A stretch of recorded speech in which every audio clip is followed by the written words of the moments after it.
All right, and here we go with a little bit of a cool video review, as well as a little bit of a sneak peek into the behind the scenes of my shooting area here. You can see it's on a little table here in a little alcove, and normally this is big enough for most of the things that I review.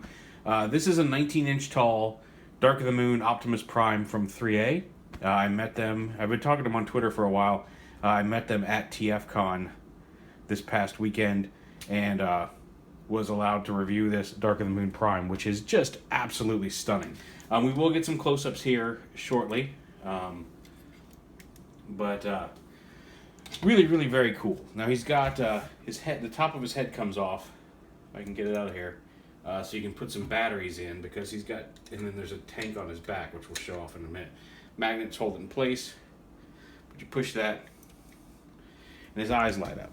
Now, I don't know how well they're showing up here. You might be able to see that. But his eyes light up. They're kind of pinpoint eyes. They look really cool. And then there's a button here on his back.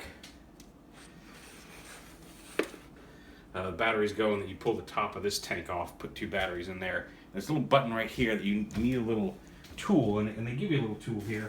I don't know where it's gone, but you just need something small to push this little piece right here in.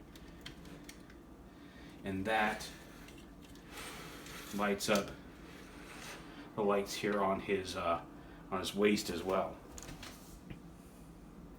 You can kind of see those glowing. So yeah, really cool figure. Premium paint on this guy is insane. This looks like Optimus stepped out of the movie onto your shelf. Now, obviously, he doesn't transform.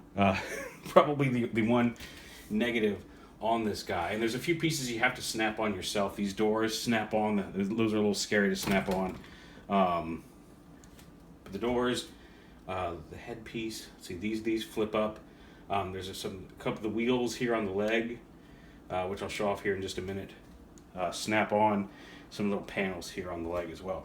But outside of that, he's fully posable. He's a fully posable action figure. Like I said, his head's on a ball joint up here.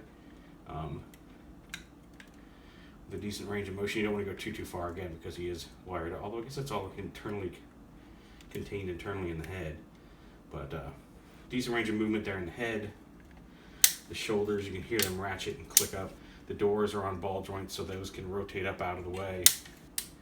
As you bring the things, these pistons are these containers up here. Move up and down for movement. There's a little piece that slides in and out.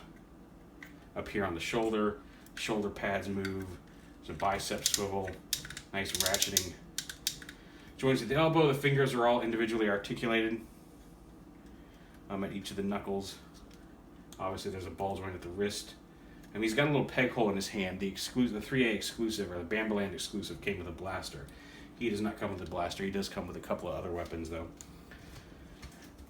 But he's got waist swivel. These little whatever these are right here are posable. His legs move in and out. Ratcheting legs here, knees. This little panel moves. The toes move up and down. He's got an ankle tilt. This little piece moves as well. Very posable. Like, you can get him in a lot of different positions. They had him in a really cool pointing position there at the convention. But yeah, really cool. And on the back, let's turn around and show off the back here. He's got, like I said, the wheels. These upper wheels are a little loose on the thing, but they're on ball joints.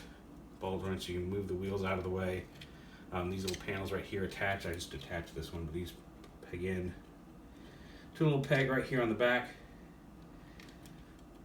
You can move those. See the knee joints. This is on a ball joint, this panel right here.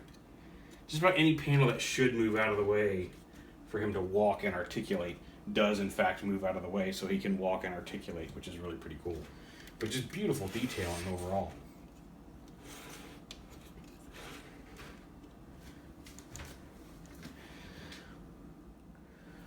And weapon-wise, like I said, he doesn't come with a blaster, but he does come with 2 of these swords, which you can leave this on and you can kind of hold them in his hand if you want, like that. Or this little cap comes off. You can see there's a little divot there. You can plug these into his arm and give him his his sword weapon there, like that. And you can put one on each arm. It comes with 2 of them, so you can dual wield them if you wish, like that. And he also comes with these kind of brass knuckles here that you can slide over his hand cover. Although again, there we go. Maybe not. You may want to have that or the sword in, because if the sword's on, really kind of hides the detail of that. All right, so, but yeah, very cool, very posable, very impressive. Like I said, 19 inches tall. My wife even said, that's the coolest Transformer in the house when I pulled it out of the box. So, if even my wife is getting into it, then you know that it's a pretty cool piece.